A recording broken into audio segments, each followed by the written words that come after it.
which would have been uncool. Okay? Differential sediment of that road. And of course, I had a GPR down with me there. So GSSI 400 meg towed behind Skidoo. And again, in this case, I had an excavator going out, digging a snow pit for me. So he dug a 10-meter snow pit. I put a ladder down there doing density measurements every layer. And then I would get the GPR and do layers, trying to work out where the GPR picked up the layers, and do CPT to work out where the CPT said the layers were. So just trying to validate CPT data. Okay, there's a typical return from a crevasse. So again, on the side, we had to prove the trafficability of the snow roads for heavy vehicles like excavators or tractors. So we get ahead with the skidoos and drag the GPR. So that's a crevasse, maybe 1 meter in width, covered by about 2 meters of snow, which a skier could get over, a skidoo could get over, but if you had a heavy vehicle on there, you'd lose it into crevasse. So that was the primary reason that the operational wing wanted us to use the GPR in Antarctica. Also, they wanted to find out where the old toilet was, actually, because there's a thing called the Onion, which was about 40 meters by 40 meters, full of human waste from the last 50 years. And they didn't know where the Onion was. They didn't want to build something in it because they weren't sure of its stability. So they used GPR to find out where the old Onion was of human waste.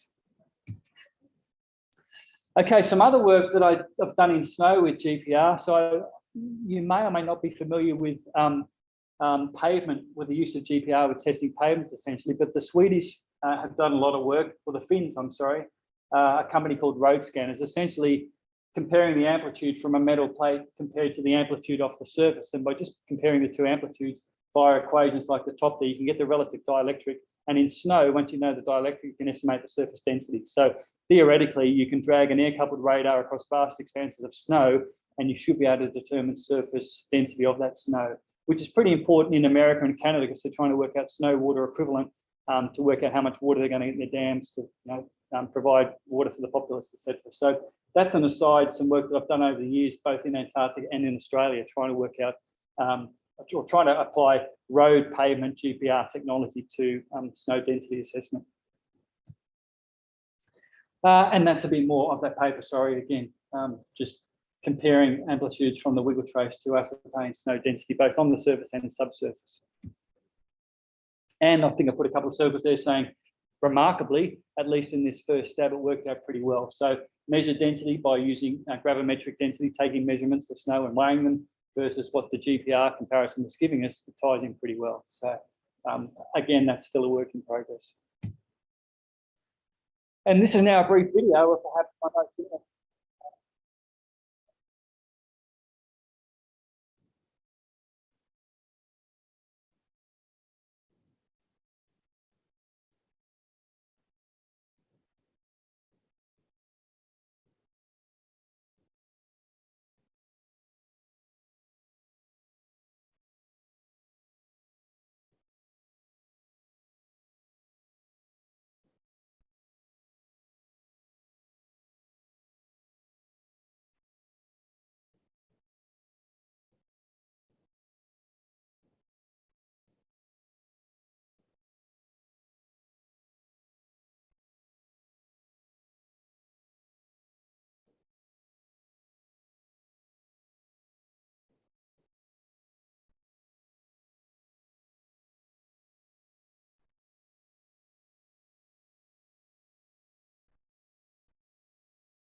So that's a really cool expedition that I was very fortunate to be involved with. I was just wrapping up my PhD in the UK. An email with this subject appeared in my inbox. Scientists needed. So of course I replied, yes, I'm your man. And then I went and asked my wife. So I was lucky. I went and had a pint with a guy in London. He asked me about my previous field experience, blah, blah, blah. They'd had a Russian scientist who was meant to go on this trip. He pulled out at the last minute. So I was there. Okay, well, I guess we're going to have to go in McCallum. So fortunately, 6 weeks later, there I was, with one English lady, Anne, who was a guide, Tyler, an American, who was a guide, and Phil Coates, who was a filmmaker. And I was the scientist. So I was doing the oceanography, the GPR, whatever we were doing on a 2-month trek across the Arctic Ocean. So I'll talk about that briefly. The plan was to be dropped at the North Pole to then essentially ski to Greenland over the period of a couple of months. But because we come from 4 corners of the world, and of course team dynamics are key in that sort of environment, we had a 10-day practice expedition from Borden Island to Ellefringus Island, which is down here somewhere. So just to get a feel for team dynamics. Why were we doing that? Well, because the movement of the Arctic Ocean and subsidence, etc., of the water essentially drives the circulation in the Atlantic. Why do we care about that? Well, it drives the weather in the Atlantic, which drives the weather in England, Europe, etc., and with global implications. So we weren't solving the huge puzzle, but we were providing more data to provide a little bit of the solution to that puzzle. So we flew to Resolute in northern Canada, spent a couple of weeks packing food, preparing sledges, skis, clothing, whatever it might be. And then we ended up on the ice for the start of our 10-day trip. So we flew up by Twin Otter, temperature there, -40s, somewhere there, so pretty cold. And then off we marched. So I was third in the row there. Our sledges here weighed about 100 kilos. I was also towing that yellow box behind me, so that was a ground penetrating radar. As you know, radar typically won't work in salt water, but because the sea ice is constantly extruding brine to the bottom, it's largely fresh, so we still get through the sea ice to the water layer, so we could hopefully determine sea ice thickness as we went. The unfortunate thing is the radar stopped working after a day or so, and then I just had to drag it for the next 8 days, perhaps less gently than I might otherwise have done. But this is the sort of terrain we'd cover. So pressure ridges, of course. Arctic ice is, of course, floating on the Arctic Ocean. It gets blown around by the wind, so you get pressure ridges where the ice collides. So they would cause, travel trouble. And here's a brief video of how you might.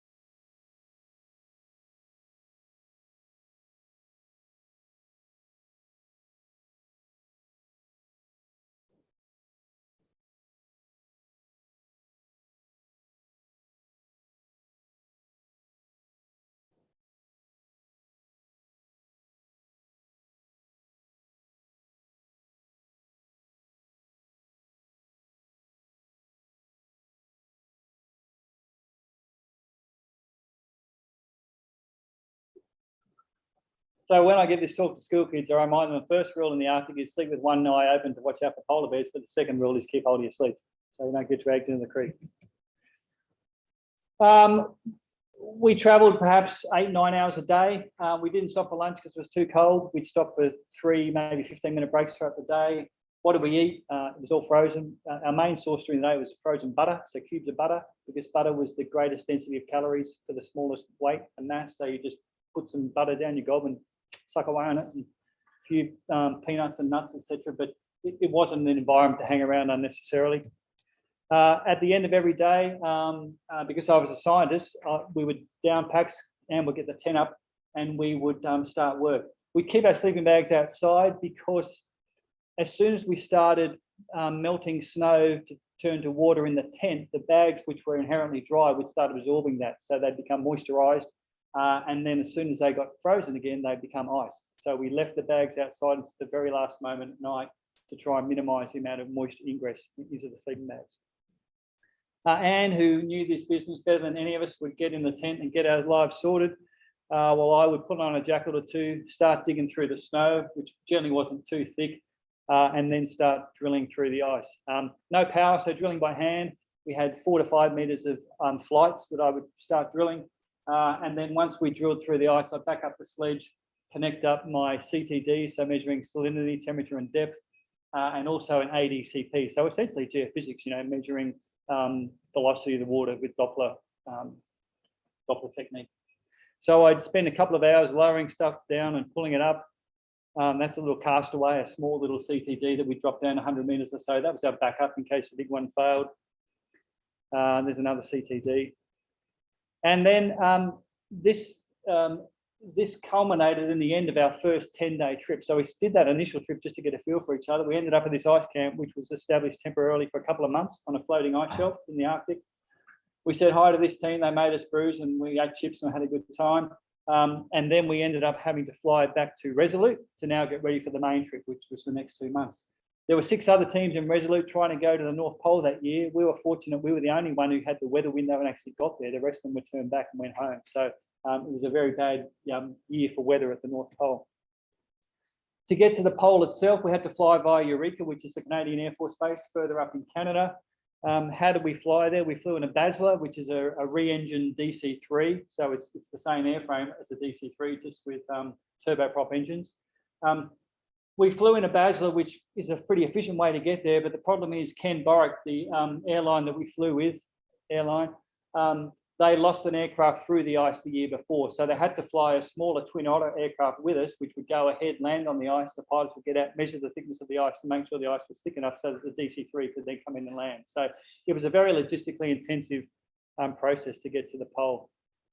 When we got to the pole, we didn't get to the pole because there was bad weather at the pole. So we stopped 30 miles south. They landed. We did the world's most northerly broadcast to CNN at the time, live saying, hi, we're at the pole doing cool science, follow us. And then it was see you later and back to the sledging. So similar conditions, a bit warmer because we're now in April, not mid-March, but still going through the same sort of terrain. Flying the Aussie flag when I can. You ski on flat ice when you can, but can anyone suggest what the problem is with nice flat ice? It's thin, yeah. So James, correct. New ice is flat, which is great, but it's also thin. So you've got to test it to make sure you don't fall through it. But it can be a super highway to get somewhere if you want. So be aware of thin ice. Every now and again, as we got further south, it was getting warmer. I'd have a creek and I could dump my instruments straight into a creek without having to drill holes through the ice. This was great, saved me lots of time and effort. What you need to remember is the creek isn't 4 feet deep, the creek's 4 kilometers deep. So the ice is floating over 4 kilometers depth of Arctic Ocean. So don't drop anything in the creek, you won't be getting it back. Tent life was cool. Once I finished the science, the other 2 or 3, generally they wouldn't have 3 in the tent because they didn't want to just leave McCallum out there doing his science while they all brewed up inside. There'd be at least someone out there keeping me company. But the tent would be relatively warm. We'd eat what we ate, which was mainly pemmican. Pemmican is just mince and fat essentially. So that was our main meal for the day. We'd keep the instruments warm. Tyler would read us a bedtime story every night. Contigi, Thor Heidel. The voyage was we'd read a chapter every night. And we'd all drift off before we finished the chapter. So we were quite a happy little team, living our little capsule on the ice. We kept heading south because we're aiming for Greenland. As you heard in the video, we didn't get to Greenland. We were heading towards Russia because that's where it dropped off. We didn't get to Russia either because the problem is if you set your tent up one night on the ice, you don't know which way that's going to drift. It might drift 10 miles back to where you just came from. So there's no guarantee that you're actually getting anywhere towards where you want to go. As we went further south, we got more and more open water. So sometimes we'd raft up. So we'd get our sledges together, put skis across the top, rope them up and jump in and start paddling. And you saw a bit of that in the film.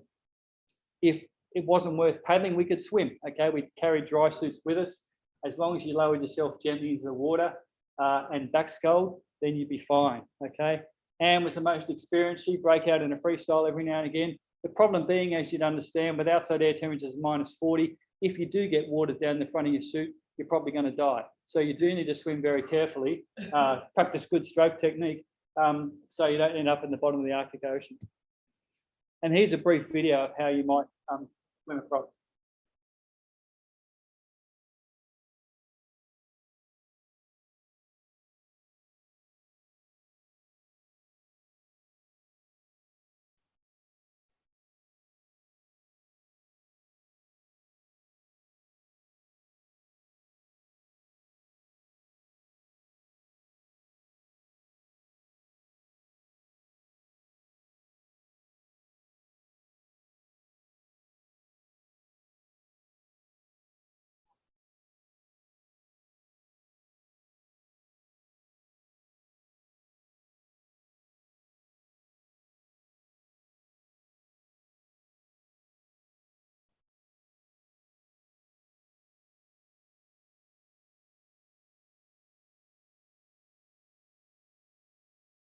And the beauty of swimming in your lobster suit at -40 is as soon as you get out, the water freezes. So you just take the suit off, give it a shake, ice goes, you put it in the top of your sledge and away it goes. So no wet togs to worry about drying.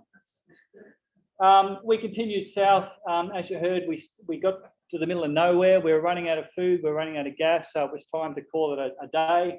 The problem is we didn't end up at any predetermined point, so we had to build our own runway to get a pickup home. So here's a brief video of what happened next.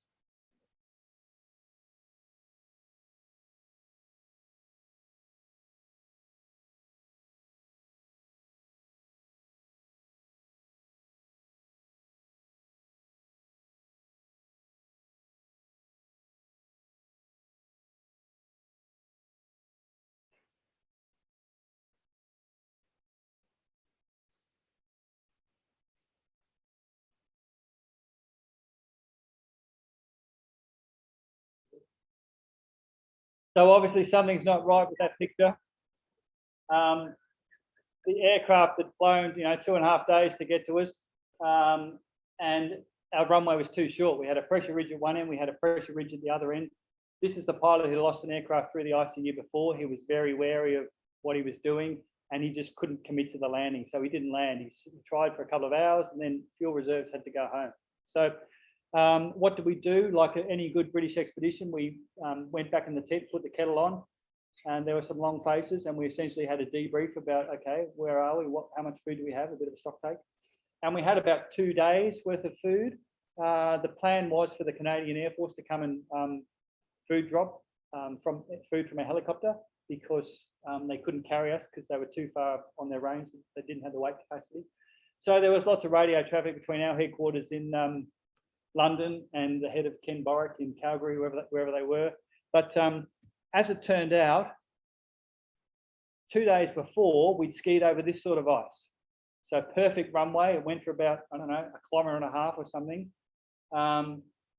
And does it look like a good runway? Yeah, nice flat ice. What's the problem with flat ice? It's thin ice, okay?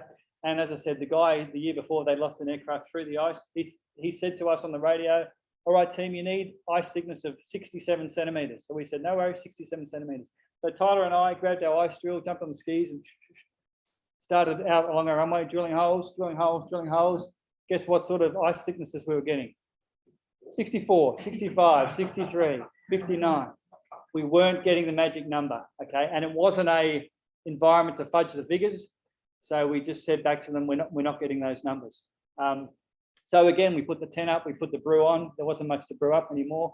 And we're thinking about what plan C was. And then lo and behold, the radio crackled into life. And there was a guy from Texas called Troy who knew Anne from 2 seasons before. He dropped her at the North Pole or picked her up or something. And he said, hey, Anne, it's Troy. I hear you need a lift. And Troy was flying in the vicinity with 3 other scientists. Without dragging the story on, he came and landed on our runway, kept turning and burning, pulled off onto the thick ice, kept turning and burning. So he wasn't putting, a large amount of weight on the thin ice. We had to leave everything behind except ourselves and the instruments. So that's uncool, of course, but that was the only way to get away. And then we ended up safely back to civilization. So all ended well at the end. Anyway, where are we now? So after that was 2011. I ended up at USC up the road here. For better or worse, I've been there ever since. Soon after that same year, actually, I was fortunate to get down to Antarctica with the Australians. I've been down with the British, but this was the Aussies. So very briefly, they were trying to build a road across this valley here, and they weren't sure whether the road was on permafrost or was it on rock or was it on ice. So they'd done some preliminary GPR down there. I hadn't done it, we'd done a year or so before, and my job was essentially try and validate what was under there. So I didn't have a drill or anything, but I did have a bulldozer and lots of fuel. So we had an excavator and a bulldozer. We literally dug through the snow and ice 10 meters down and found the rock and said, yep, we're on rock, which was great. So then we could tie the GPR and the bedrock together and get a better feel for what they should do for their road over that part of Casey Station. Moving on, I was fortunate, the guy in the picture there at the top of the screen is Sir Ranulph Fiennes. So when I was doing my PhD, Sir Ranulph approached the Scott Polar Research Institute and said, I need a good man to help me organise the first winter crossing of Antarctica. And my PhD supervisor said, I have just the man. So fortunately, she put me in touch with Sir Ranulph, and we spent the next 5 years trying to plan the first winter crossing of Antarctica. The plan was to start on one side, of course, go to the South Pole, go to the other side, keep the plan simple. The problem was my family and I, my wife and I were just having kids. The first kid, I went away to Antarctica, I came back, he didn't want to know me. We just had our second child. So I made the hardest decision in my life. Sir Ranulph said, Adrian, will you be my ice team leader to cross Antarctica with me? And I said, Sir Ranulph, would love to, but can't do it. So I said no. He invited me down on the ship. I was in charge of oceanography and counting birds.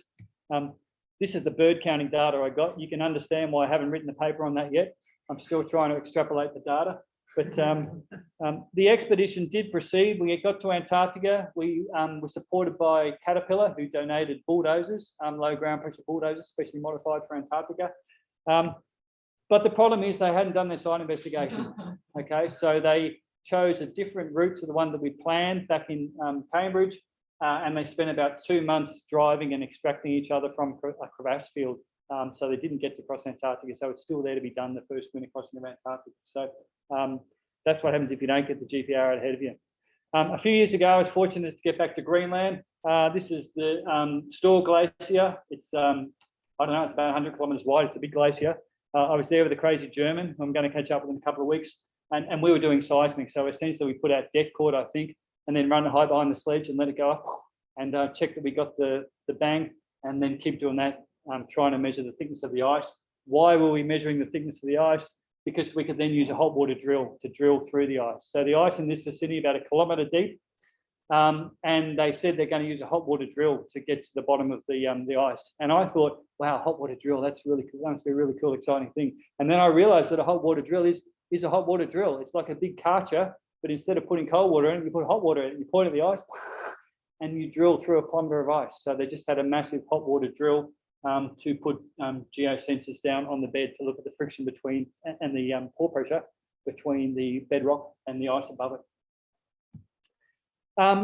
I also managed to get back to Nepal. So you recall my journey kind of started when we had the deaths on the avalanche in Hianchuli. So this is at Annapurna Base Camp. And one thing I've been doing with students of mine is building a small radar. You can get lots of good radars, of course, but they cost lots of money. This is called a Copycan Radar, developed by a guy at MIT, Greg Charvet, for about 250 US. So I got my students to build this Copycan Radar, and here I was just testing whether it could assess glacial velocity from that position in Nepal. What I worked out is it didn't do it very well. So in the last couple of years, I've had them building LiDARs instead. We're just trying to find a cheap solution that I can take to villages and run them through a workshop essentially to build their own, and then point out that slope so it can be used as an early warning device for a remote village in Nepal. So that's still a work in progress as well. And it collects stuff like that, of course. So this is where I need your help. So this is a table I concocted, I don't know, 6 months ago, summarising, I'm not dead yet and I've still got lots of things I want to do. So this is the list of expeditions that I'm trying to make happen. So I'm going to delve into a couple of them, and I'd love expertise from the room, either live or afterwards. One of the first things I need to do is get back to a place I wrote to Hank about 8 years ago. So this is called the Bonnar Glacier in New Zealand. No one's ever done any thickness assessment of it. This is Mount Aspiring in the background, the top left of the picture, which is called the Matterhorn of the South. It's a very spectacular mountain in NZ. You access the glacier, which is probably 10 kilometres across from French Ridge in the top right of the picture. You can fly in there, but no crusty old mountaineer worth his salt would fly in when you can carry a 30-kilogram pack up 2 days worth of ridges. So that's what I'm planning to do with some old army mates, hike up French Ridge and then across the Collintodd Hut to do some GPR on the glacier. The problem is, when I wrote to Hank that time ago, I built my own radar, which I thought was pretty cool. It's a resistively loaded dipole antenna, so about 8 megahertz. So it's it's very long, of course. And I would drag a bit, my mate would drag a bit, and we had the laptop floating in the middle, picking up the data. The problem is it wasn't shielded, but the biggest problem is we didn't get the software from my mate in Sweden until we were in the backpackers in Wanaka the day before we hiked up the ridge. So the software didn't work. So the only data collection I had was taking a physical photograph of the screen and then trying to work out what we had. So I published a letter in your journal 8 years ago saying, hey, geophys expert dudes, look at this data. Is there anything we can do with it? And my thought is, I think I explained it there, I think the return from the bed is under that yellow square, okay? But there was no way that I could actually get rid of the other stuff, which is also reflections of the mountains around, to isolate exactly what the return from the bed was. So that's a work in progress. I've got money from the Mount Everest Foundation to get back there. It was to be last year, but due COVID, it's now hopefully next year.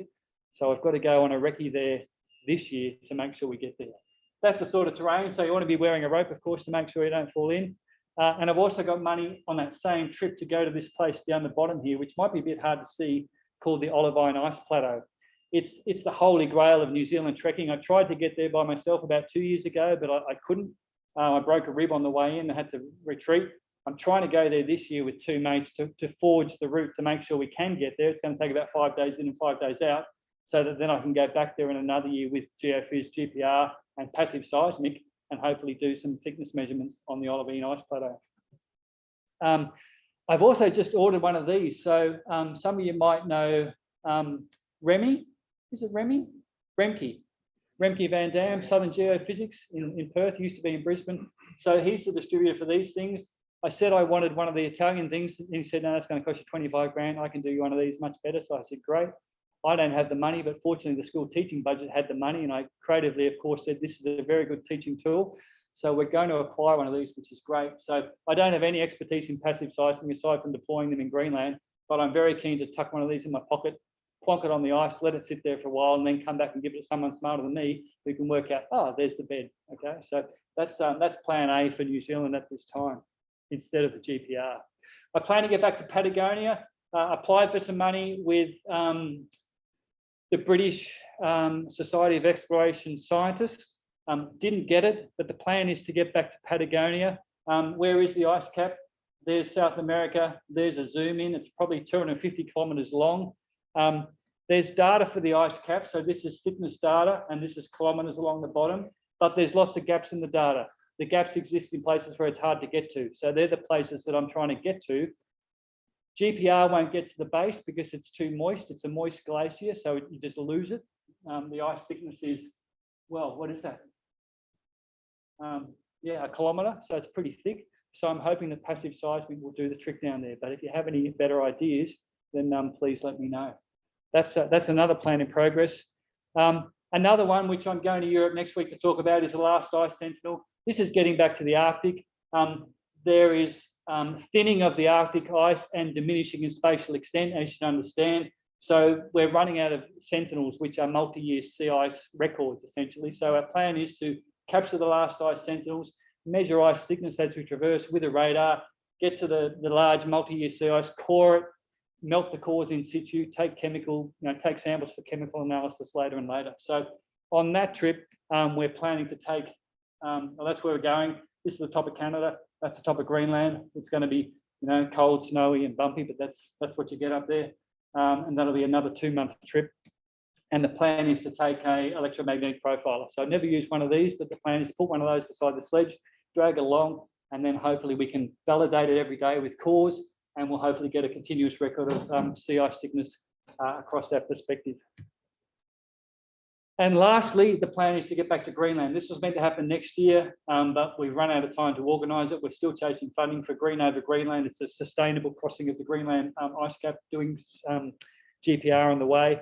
And again, there's lots of GPR lines over Greenland, but there's lots of big gaps in the middle there where they still need both, they need the GPR data, but they also need ground truthing data for snow density to validate the satellite return. So the plan is to start on the west coast where the upper red dots are, across to the grip site in the middle, and then exit right on the blue dot on the right-hand side. So again, that's probably a month, 6-week trip across the Greenland ice cap, hopefully in the next year or two. I thought that was about it, but it's not. Also, Hiantuli is the mountain that the avalanche occurred off. Plan is to get back to Hiantuli with the LiDAR, with the radar, with GPS, with GPR, with passive seismic, with me and a mate, and hopefully hang out there and see what we can find out about the upper ice fields. And Everest, we'll get back to Everest too.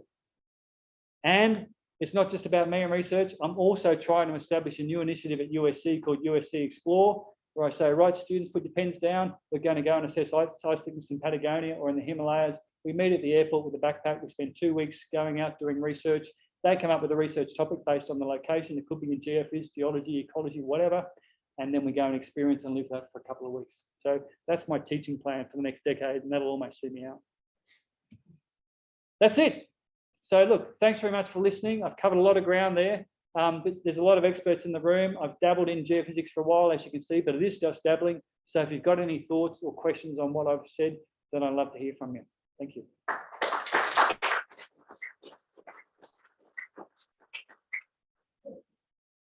Should I hit stop share? We'll leave that up. Doesn't matter. Yeah, maybe just hit stop share, and we'll just see if there's anything online as well. Sure. Well, thank you very much for that. Lot to take in. I'm sure there's going to be quite a few questions. Sure. May I? Yeah, so I'll let you get out from there now. Yeah. So hopefully those online were able to see and hear and appreciate all those videos as much as we did as well. Let me just go to the... While I look at this, is there any questions we can start with from in the room? From anyone? Not really. I'm a cold weather person, so that's why I live in Miami. It's cold weather. So, yeah. Only cool, but travel all the time your way. I imagine you'd be divorced by now, wouldn't you? Well, you know, my wife thought I'd be dead by the time I was 30, so I've done 20 years beyond that. So she's hanging by me. So and look, I've been relatively dormant for the last 10 years with the kids being young, but I'm kind of ready to, you know, hit the straps again as they move into high school and uni. So we'll see how we go. Yeah.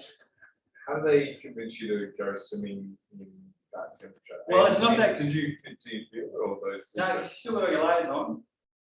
So you literally just put your dry suit on.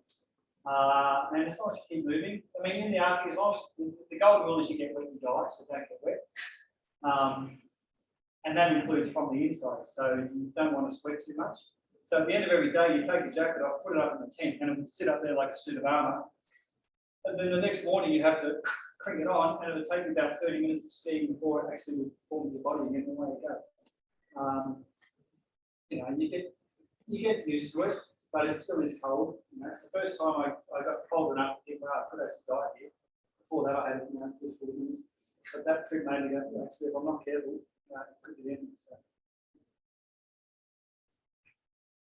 Yeah. Okay. Have you been back to a place with enough time in between that you've noticed a visible difference? Yeah, good question. New Zealand West Coast glaciers, of course, they have receded, but then again, I went to talk. There's a guy, Jamie Schulmeister, some of you might know, who's ex-Q, a geomorphologist, uses GPR and DAR and Kalula, etc. He got some data, I'm sure, that said New Zealand's West Coast glaciers, they were receding, but it wasn't because of climate change. The Arctic, you know, the sea ice there is thinning and spatially, you know, diminishing. But again, if you track that, there's a trough about 2012. I think it's trying hard to come up. So the last Ice Sentinel trip is really based on the premise that it will go, you know, worst case in the next decade, hopefully not. But of course, as we expose more and more Arctic Ocean, the warmer it gets, the ice melts and it accelerates away. So, you know, we perhaps are running out of opportunities for Arctic Ocean ice evolution. Yeah, but when you're on the ground yourself, it's really hard to notice the change. Yeah. So I think, you know, satellite, of course, is where we are. Yeah. But this is why we're speaking to NASA and ESA. They still, the surface snow density affects, you know, the mass balance system they come up with. If they got that wrong, they just make the estimates. They still need people like me in the field doing very precise density measurements, whatever it is, to validate those data. So that's great that it still justifies, you know, that sort of stuff. Yeah, when you're talking about using this, getting LiDAR, example, the first thing that came to mind was talking last month of satellites and how good the imagery is and how constant it is. Have you thought about that kind of stuff, or is that you said you need to have ground truth? So yeah, especially in the cryosphere, at least the surface snow covering, the thickness and density of it will impact what the satellite is thinking is the surface, which, you know, may be the ice beneath, but it still distorts that. So you really, ideally what we try and do is do a traverse across Greenland or the ocean, where you know there's a satellite line, you're directly under it, so going from that long to that long at the same time, so you know exactly what the satellite says it's thinking, and you're going, well, we're dragging the EMP or the radar over the surface, and we're doing, you know, sampling every 100 meters or something. We can really tie that in, because unless you tightly tie it in, like any of these modelling, they're going, we think it's X, but the error bars, you know, how X is it? So, yeah. Question there, Andy? I could be wrong, but I think early on in the talk it said, measuring the ice thickness. So it's awesome. Yeah, so there's a law called Nye's law, which essentially is if you know the slope of the ice, of course, you know the downwards vector, and you can estimate the basal friction coefficient between the rock and the ice, then you can estimate ice velocity based on the thickness of the ice. So when I go to measure the ice in the Bonnar Glacier, say in New Zealand, my plan is to put a stake network in. So this is classic glaciology, just putting stakes, measure where they are, come back in 10 days or a month, measure where they are and get velocity. Also to drag the GPR to get thickness or depth to bedrock, from which you can estimate velocity. Also to do photogrammetry in situ. Also to do feature tracking from satellites. So hopefully I have 4 different ways that I can estimate the velocity of that ice. Oh, so you can't do it from just one measure, you actually got to know. You'll have to get the spatial velocity field, sorry, thickness, to then work backwards to estimate the velocity. Yeah. But that's typical field glaciology, I suppose. So it's what I try to do. It's A, finding the time these days, and B, the money to do it. Yeah. How often would you need to move those gravity stations? Well, I don't know. In Greenland, on the Store Glacier, there was a lady from the passive seismic ones. Yeah, she had them set up for a year, I think. 3 different passive seismics, which is probably overkill. My plan on the Bonnar and on the Olivine Ice Cap is for about 10 days, or even a day. Go and plonk it there in the snow, go back, put the kettle on, come back, pick it up at the end of the day, recharge it, put your batteries in the next day, put it somewhere else. And I'm hoping that you could tie those together and work out, you know, at least a rough bathymetry profile, ice thickness profile. Yeah. There's a lot of nodes that can go for a month recording. So I was talking to Tim about nodes. Are nodes essentially a small passive seismic thing? Yeah, what you showed is basically just So it'd be really cool to put out a node network. Do they have GPS or GPS as well, so they can measure velocity? well, the trouble is, sorry, I'm in the That's good. but if you only have one recording, then you're very limited to just taking HPSR. Whereas if you have a network, an array of recorders, then you can do a proper passive seismic. Or you can do a proper, you can actually do a decent inversion of the and get the result that way. But if HPSR works, it works. Okay. I mean, I would love to have, you know, X many nodes, me, backpack, food, boots, hat, sunscreen, get up there, stay in the hut, put a tent up, spend a week, 10 days monitoring this network, and then come back, give it to someone who knows what they're doing, and it would spit out, you know, shape of the bedrock beneath the ice. That'd be really good. As well as, yeah, ice thickness and velocity, which you can then validate with satellite as well. It'd be really cool to do. So when I was back, we like on some of those nodes, that's the only problem. Gotcha. So we want to do 24 hours a day or just part of the day. The longer the better, presumably. But you don't know where to charge the battery, so No, only solar, which only gives so much. How long will that Well, New Zealand temperature, they're not so cold, 0 degrees, -5. yeah, it's not a colleague of mine, but he said his camera battery is lasting about 3 months. Well, if you kick it back, you've got to keep it in your chest pocket. You can keep it in there, take a photo of the back. And then that's fine. Which means that, yeah, maximise managing equipment. You know, but the nodes, you're right, once you put them out there, they're going to get very cold. So maybe just a bit of day you can. Yes, just put a little kettle, beanie on them, keep it warm. Yeah. Snow edition, they did too. So Yeah, you would have said. actually, it strikes me if you were taking the salt, rather than just passive, So wake up. Take a little source with the light, that's the handle. Well, that's why I was contemplating Patagonia. The guy was in Greenland with Coon. I'm going to see him in a week in Arby, Alfred Beckett Institute. He was trying to come up with lightweight. It needs to be sledge portable, so it's the Patagonian access is difficult. And then the thought was to put passive seismic out, but also to take a little sledgehammer, like something.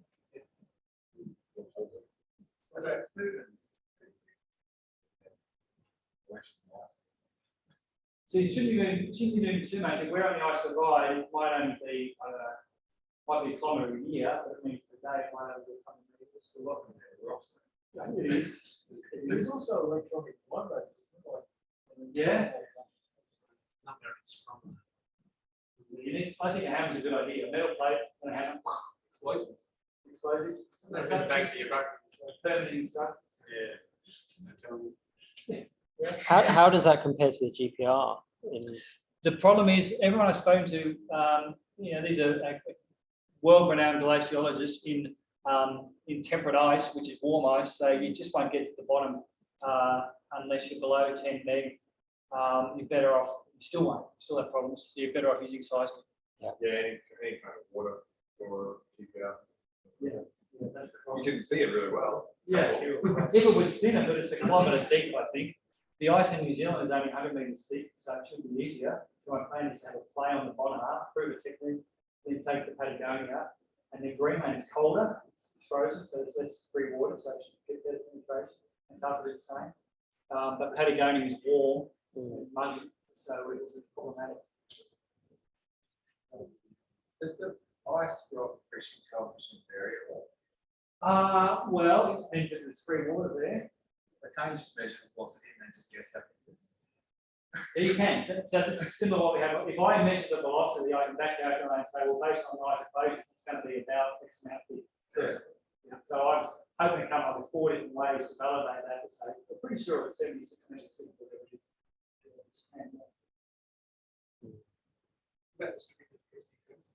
Yeah, they use gas in Greenland in that borehole that I showed. They put a very little kilometre of gas, and they picked up density and velocity, I think, of the ice. There's a guy in England who specialises in that. So I looked at DAS. I've got a student doing it at the moment for sediments, not in ice. And I thought about, I was nailing down the question, could I tow a DAS cable, a fibre optic cable, which is nothing, I could just have it behind me. And they said, no, the coupling won't be good enough to get. That's not true. But, the trouble is you don't get any direct rivals.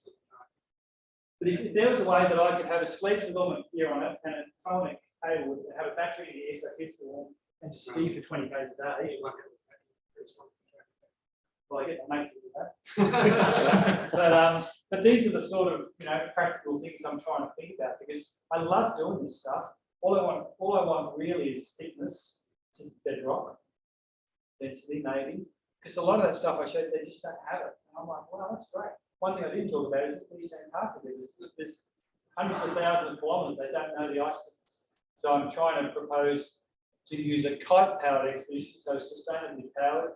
There's a guy in Greenland at the moment. They sit on the sledge and they fly the kite, so you're not destroying your knees, and you're towing a radar. You're in a tent, so you can travel for thousands of kilometres free, towing a radar behind you. So I can see the science. yeah, you could get butt cheeks probably. But, yeah. You can't fly a plane over like doing it. You can, and there's a lot of stuff in Antarctica. But again, I think depending on the sensor, the snow thickness may compromise. So what was it like?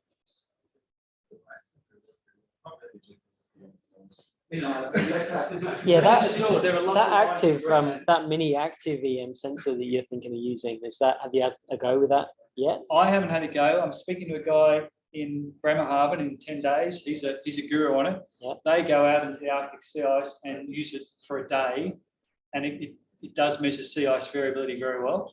Yeah, so you expect it to be very resistive, so yes, it's quite resistive, isn't it? So yeah, and seawater's pretty conductive. yeah. So you see that. Yeah. So my hope is with those sledges you saw, they sit about so high, have a bit of an outrigger, have a hanger there, we don't want to break it, of course. If it's smooth ice, we should get, well, we know that it's not said. It's going to be keeping it stable over the rocky ice. Might be that I have to carry it.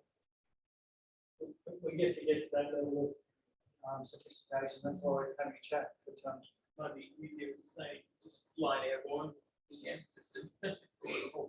you could get some range issues, of course.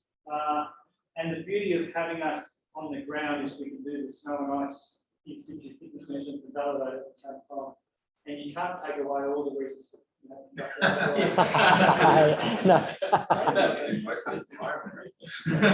Thanks, James. We probably have time. All right. Yeah. Well, there's still a few people on the online, so but we might leave it there. Thanks for hanging around, and we may continue the conversation here, I think, as long as they'll let us stay. But yeah, thanks to everyone. We've got a couple of gifts, which Hank is finding, and hope, and this one down here as well. Hopefully. Oh, cool. I haven't known. Yeah. Thank you very much, team. And a bottle of ASEG Shiraz as well, of course. Thank you, mate. So yeah, thank you very much.